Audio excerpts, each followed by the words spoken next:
गाना।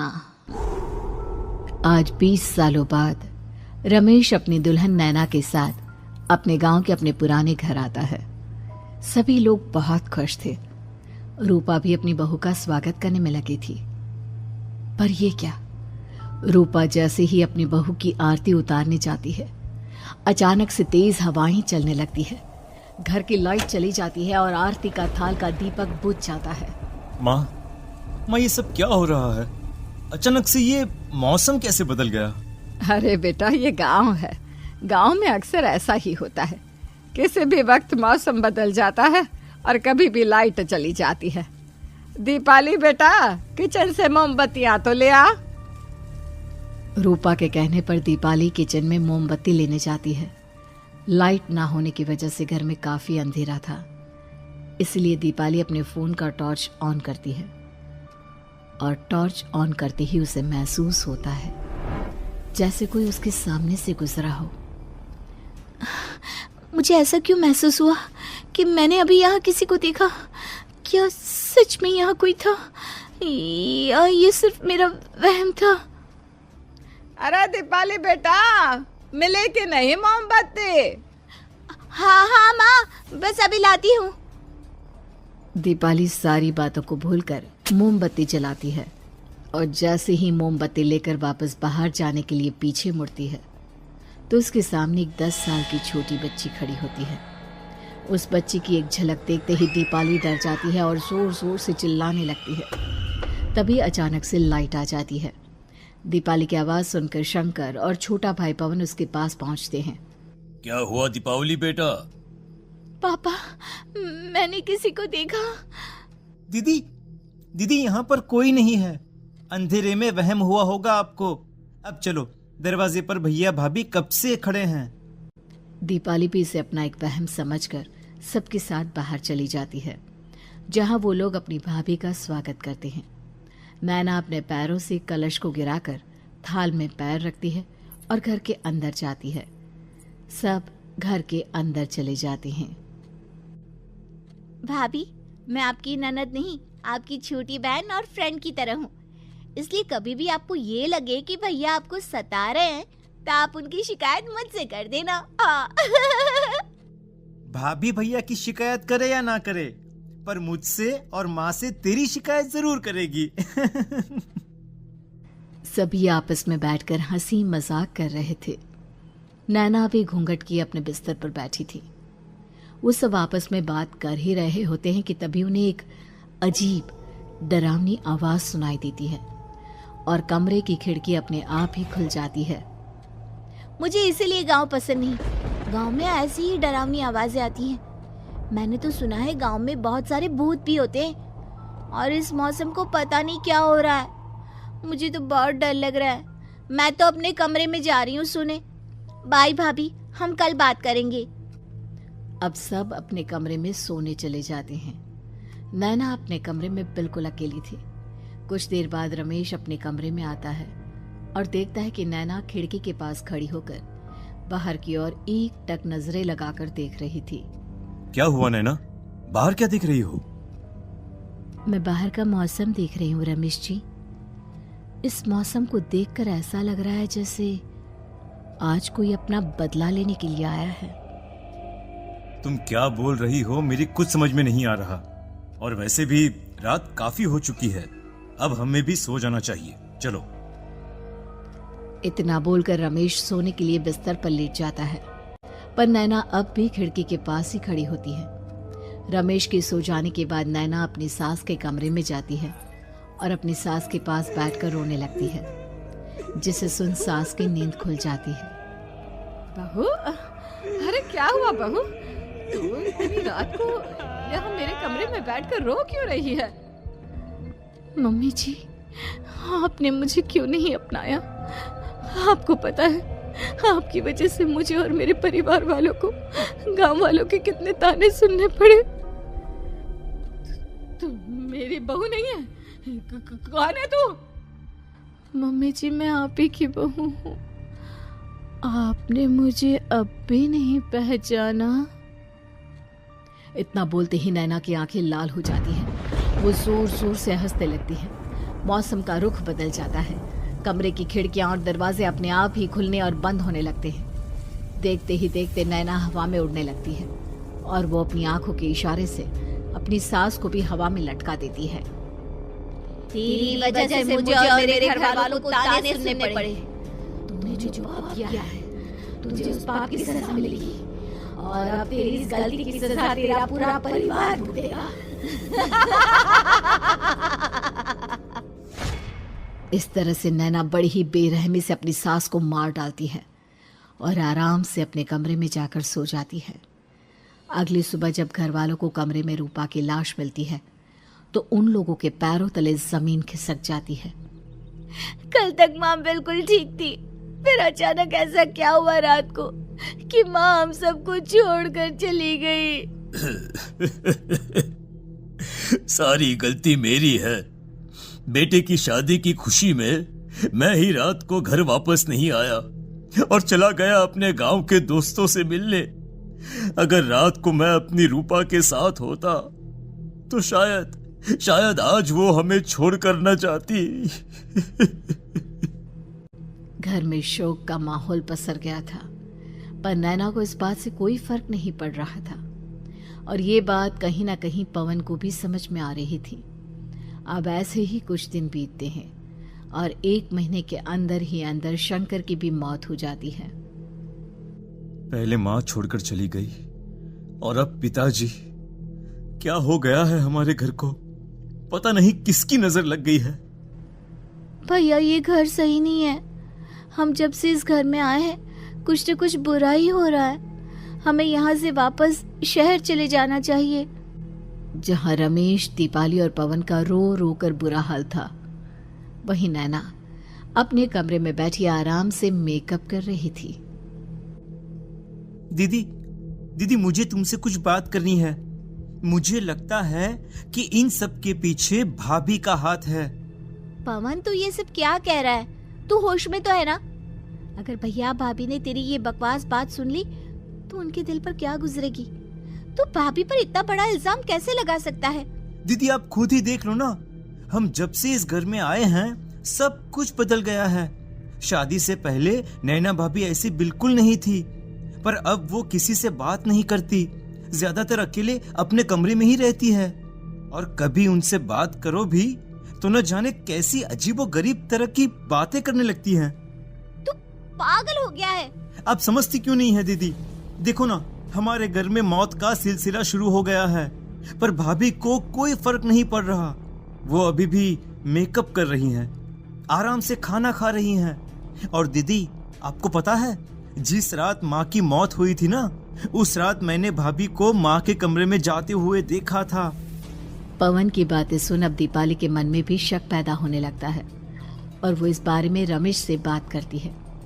रात को सब साथ में बैठकर खाना खा रहे थे, तभी कौन हो तुम और तुम ये सब क्यों कर रही हो? क्यों सबकी जान ले रही हो? रमेश जी ये आप क्या कह रहे हैं? मैं भला मम्मी जी पापा जी की जान क्यों लूंगी? मैंने कब कहा कि तुमने माँ पापा की जान ली? नैना, तुम तो मेरी पत्नी हो, तुम थोड़ी किसी को मारोगी। नैना, तुम नैना ही हो ना? रमेश की ये बात सुनते ही नैना खाना छोड़कर गुस्से में सबको देखने लगती है। नैना की गुस्से भरी आंख को देखकर तीनों भाई बहन डर जाते हैं। तभी नैना जोर जोर से हंसने लगती है। मैं तो हूँ आपकी पत्नी गौरी।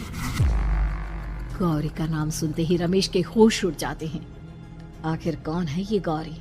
क्या है इस घर और घर वालों का राज?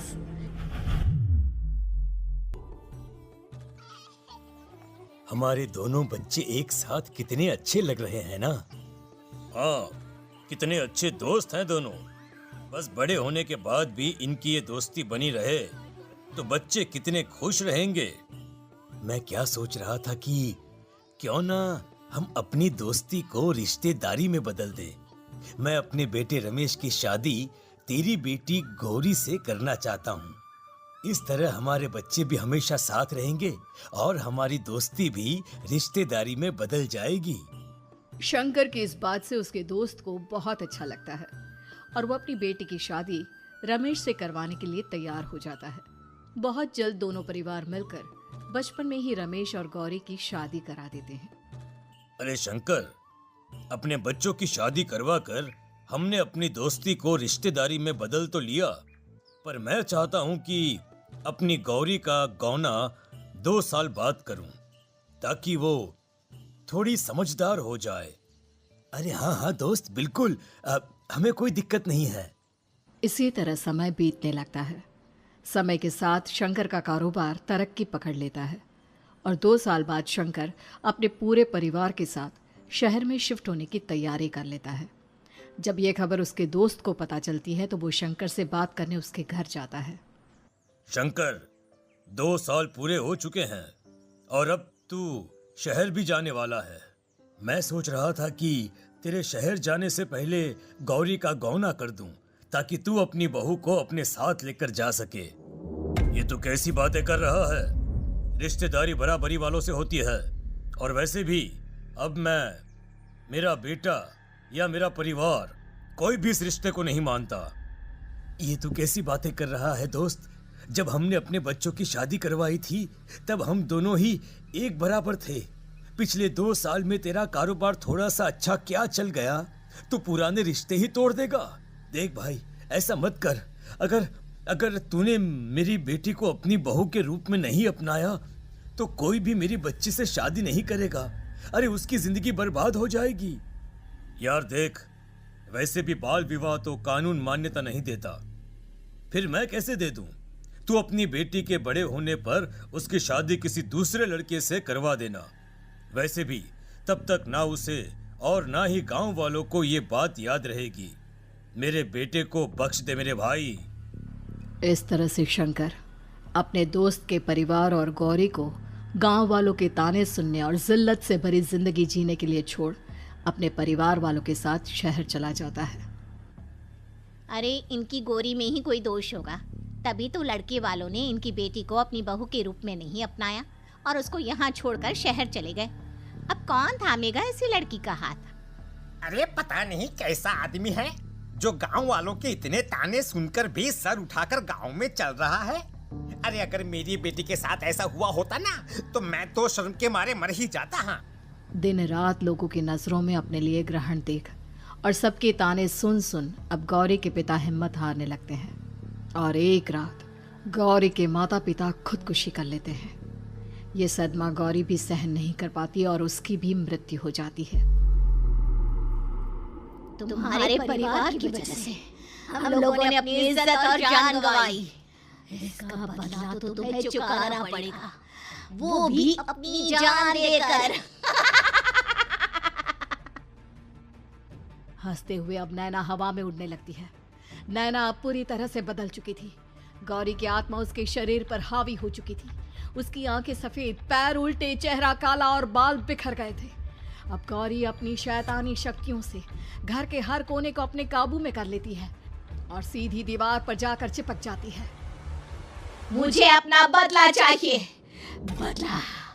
बदला लूंगी मैं तुम सबको खत्म कर दूंगी।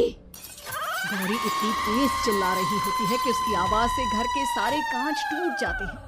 सामान इधर उधर गिरने लगता है और ये सब देखकर तीनों भाई बहन के होश उड़ जाते हैं। बचाओ, भागो। उन तीनों को अपनी जान बचाने के लिए यहाँ से वहां भागता देख गौरी जोर जोर से हंसने लगती है। तभी दीपाली घर से बाहर निकलने लगती है, जिसे देख गौरी गुस्से में अपनी शक्तियों से तुरंत घर का दरवाजा बंद कर दीपाली को हवा में उड़ा देती है। बाहर भागेगी, मुझसे बचकर भागना चाहती है? कोई नहीं बचेगा, आज तुम सब मरने वाले हो। अचानक घर में भूतिया आवाजें गूंजने लगती है, तेज हवाएं चलने लगती हैं। सोफा, टेबल, कुर्सी सब हवा में उड़ने लगता है। ये सब देखकर रमेश, दीपाली और पवन की रूह कांप जाती है।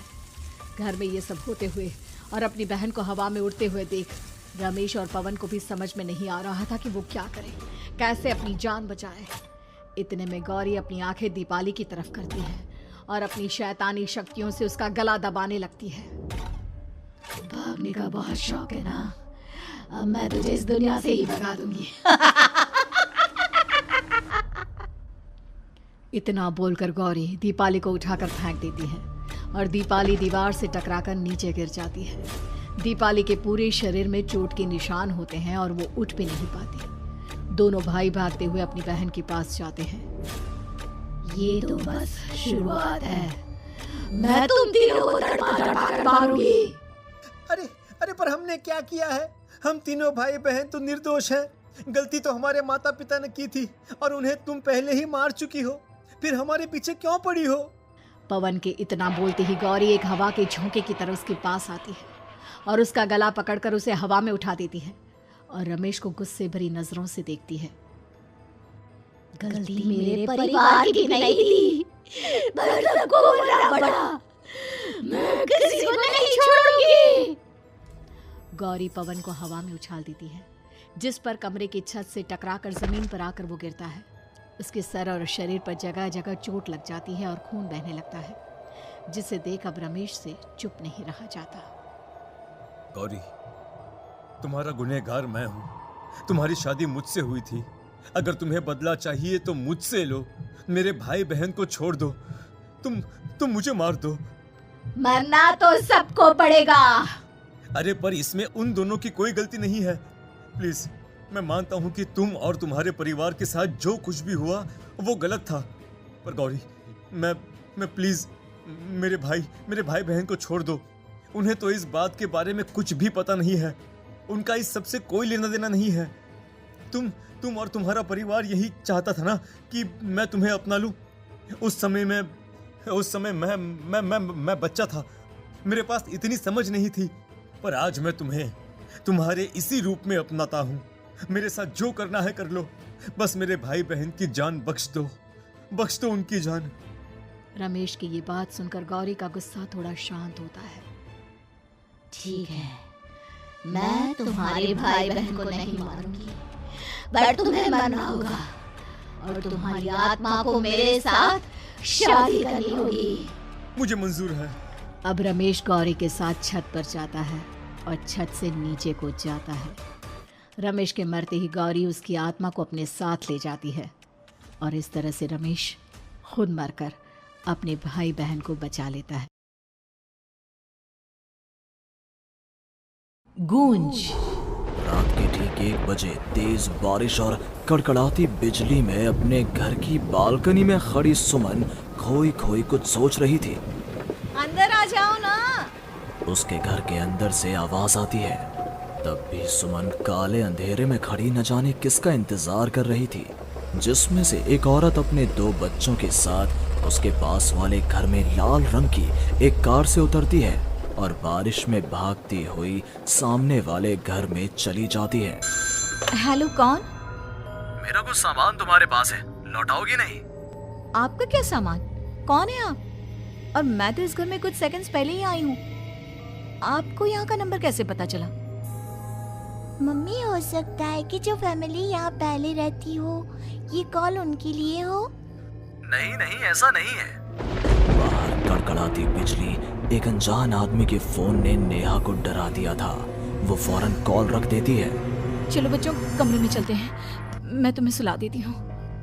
पर यहाँ इतने अंधेरे में तो कुछ भी नहीं दिख रहा मम्मी, फ्लैश लाइट ऑन करो ना। नेहा फ्लैश ऑन करती है, जहां उसे ऊपर जाने की सीढ़ियां दिखती हैं और चारों तरफ सफेद कपड़ों से ढके हुए फर्नीचर। तभी नेहा की 3 साल की बेटी उससे कहती है, मम्मा घोस्ट। नो माय लव, ये तो वाइट क्लोथ्स हैं। चलो ऊपर, मम्मा आपको स्टोरी सुनाएगी, सुनिए ना। चलो चलो चलो। नेहा स्ट्रॉबेरी को गोद में उठाती है और रोहन के साथ सीढ़ियां चढ़ना शुरू करती है। एक एक कदम उसे ऐसा एहसास हो रहा था मानो वो सीढ़ियों पर नहीं दलदल में कदम रख रही हो। ये मेरे पैर सीढ़ियों में धंस क्यों रहे हैं? बहुत देर चलने के बाद सीढ़ियां खत्म होती हैं। ऐसा लग रहा है मानो मैं जन्म से बस चल ही रही हूँ। जैसे तैसे थकी हारी नेहा ऊपर कमरे में पहुंचती है। जैसे ही फ्लैश बेड पर पड़ता है, वो देखती है कि उसके दोनों बच्चे पहले से ही बिस्तर पर सो रहे हैं। मेरा सर चकरा रहा है। बच्चे तो मेरी गोद में थे, यहाँ कैसे आ गए? और वो भी मुझसे पहले। नेहा कुछ समझ नहीं पाती और बेसुध होकर जमीन पर गिर पड़ती है। अगली सुबह उसकी आंखें सूरज की किरणें चेहरे पड़ने से खुलती हैं। नेहा बालकनी में जाती है, जहां उसे सुमन अपने बालकनी में खड़ी दिखती है। ऐसा लग रहा था मानो सुमन रात भर से वहीं खड़ी थी। सुमन नेहा को मुस्कुराकर देखती है। हेलो, मैं यहाँ कल ही शिफ्ट हुई हूँ। मेरे हस्बैंड का यहाँ ट्रांसफ़र हुआ है। आसपास कहीं घर ही नहीं मिला, तब 40 किलोमीटर दूर यहाँ ये घर मिला। आप यहाँ पर कब से हैं? पता नहीं, सालों हो गए, यहाँ कोई आया ही नहीं। पर अब तुम आई हो तो राहत सी लगी। आओ ना घर पर। हाँ, क्यों नहीं, मुझे भी कंपनी मिल जाएगी। वैसे कल रात ना यहाँ कुछ अजीब महसूस किया मैंने। मैं आकर बताती हूँ। नेहा सुमन से मिलने उसके घर जाती है और पिछली रात हुए इंसिडेंट के बारे में उसको बताती है। ये तो कुछ भी नहीं है नेहा। ऐसे तो कई इंसिडेंट्स मेरी एक फ्रेंड के साथ भी हुए हैं और रोज़ होते ही हैं। सुमन अपनी कार में बैठी अपने नए ठिकाने की ओर बढ़ रही थी। जंगल के बीच से गुजरती वो खुद से कहती है, ये सिविल इंजीनियर्स की लाइफ ना बड़ी मुश्किल है। कहाँ जंगल झाड़ी में रहना पड़ेगा। कार एक घर के पास रुकती है। लीजिए मैडम, हम आ गए। आपको कुछ जरूरत हो तो मुझे कॉल कीजिएगा।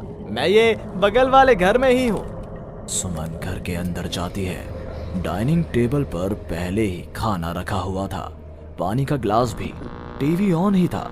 ऐसा लग रहा था मानो अभी अभी यहाँ कोई था या है। चलो, कंपनी अच्छी है, सब अरेंजमेंट्स मेरे आने के पहले ही कर रखे हैं। सुमन खाने की टेबल पर बैठती है, जहाँ 5 लोगों का खाना परोसा हुआ था। ये 5 प्लेट किसके लिए सर्व कर दिया? हाथ है। सुमन अपनी प्लेट से खाना शुरू करती है और उसी वक्त बाकी 4 प्लेटों से भी खाना गायब होने लगता है। प्रमिल, कहाँ हो तुम प्रमिल? सुमन भागती हुई अपने ड्राइवर के घर पर जाती है। सुमन क्या देखती है कि प्रमिल जमीन पर गिरा हुआ है। फर्श पर हर तरफ खून ही खून। प्रमिल के मुंह से भी खून आ रहा था। वो कराहता हुआ कहता है, मैम, यहाँ रूहें रहती हैं। ये आपको भी नहीं छोड़ेंगी। ये कहते कहते ही प्रमिल दम तोड़ देता है और सुबह के 11 बजे अचानक ही अंधेरा छा जाता है। चारों तरफ से अजीबोगरीब आवाजें आने लग जाती हैं। मम्मी आई, अरे कोई खाना देगा क्या मुझे? अरे जी सुनिए ना, प्लीज प्लीज मुझे मत मारो। पापा बचाओ, ये लोग कौन है? सुमन अपने दोनों हाथों से अपने कान को बंद कर लेती है और जोर जोर से चीखती है। अचानक एक सन्नाटा चारों ओर फैल जाता है। सुमन प्रमिल के घर से बाहर निकलती है। चारों ओर घुप अंधेरा, वो भी कुछ देख नहीं पाती और वापस अपने घर की ओर लौट आती है। इससे अच्छी तो मौत होती। ये मैं कहाँ फंस गई? मम्मा गोदी। अरे सुमन, क्या मरने वरने की बात करती रहती हो? जाओ मेरे लिए चाय बनाओ। ये कौन बोल रहा है? तभी अचानक से घर की लाइट्स ऑन हो जाती हैं। सुमन देखती है कि वो किचन में है। उसके ठीक बगल में एक औरत, जिसके बाल उसके चेहरे की ओर थे, गैस के फ्लेम में अपने दोनों हाथों को पका रही थी। तुम कौन हो? कौन हो तुम? और यहाँ क्या कर रही हो? इनको बहुत पसंद है मेरे हाथों का खाना, तो मैं भी चखवा दूं क्या? कर्कश आवाज में ये कहती हुई वो औरत झट से सुमन के हाथों को आग में डाल देती है। सुमन चीखती रहती है, पर वो औरत उसके हाथों को नहीं छोड़ती। तुम्हारे पेट में एक बच्चा है ना, सूंघ लिया मैंने। और औरत ये कहती सुमन के पेट पर हाथ फेरने लग जाती है और उसके पेट में हाथ डालकर मांस का टुकड़ा बाहर निकाल कर खा लेती है। मेरा बच्चा। ये तो कुछ भी नहीं, उधर देखो। वो औरत दीवार की तरफ इशारा करती है। दीवार पर खून के ऐसे धब्बे थे मानो नवजात शिशुओं को उसी दीवार पर पटक पटक कर मार दिया गया हो। तभी वहां लगभग 5 साल का एक बच्चा आता है। उसका शरीर पूरा सफेद और आंखें काली थी। माँ, भूख लगी है। वो औरत अपने आग में सेके हुए हाथ को वहीं पास में पड़े चाकू से काटकर बच्चे को खाने को दे देती है। सुमन तो समझो अब मर ही चुकी थी। इतना कुछ देखने के बाद कौन ही जिंदा रह सकता था। अब उसका शरीर भी गवाही दे रहा था। एक कदम भी चलना मुश्किल था। वो दीवार को पकड़ पकड़ कर बाहर हॉल में आती है, जहां डाइनिंग टेबल पर 5 लोगों को बैठा देखती है। बिना सर का एक आदमी टेबल पर अपने बीवी और 3 बच्चों के साथ बैठा था। सभी सुमन की ओर देखते हैं। मम्मी, तुम मेरी मम्मी बनोगी। यहाँ हमारी जैसे बहुत से लोग रहते हैं, बहुत सारे। फिर उस लड़की का क्या हुआ? वो अब जिंदा है? हाँ, उन लोगों को एक जिंदा इंसान भी चाहिए था जिसे वो रूहें रोज मारे, रोज। पता नहीं कितनी ही रूहें हैं, आज भी 1-2 तो दिखी जाती हैं। वो लड़की तो बस निकलने का राह ढूंढ रही है, पर वो निकलेगी कैसे? क्या कोई तरीका है? हाँ, किसी और को उन रूहों के हवाले कर देना यही एकमात्र रास्ता है। तो उसने किसे उन आत्माओं के हवाले किया? किया नहीं, अब करेगी। तुम्हें ये वही घर है और वो लड़की मैं हूँ। अलविदा नेहा।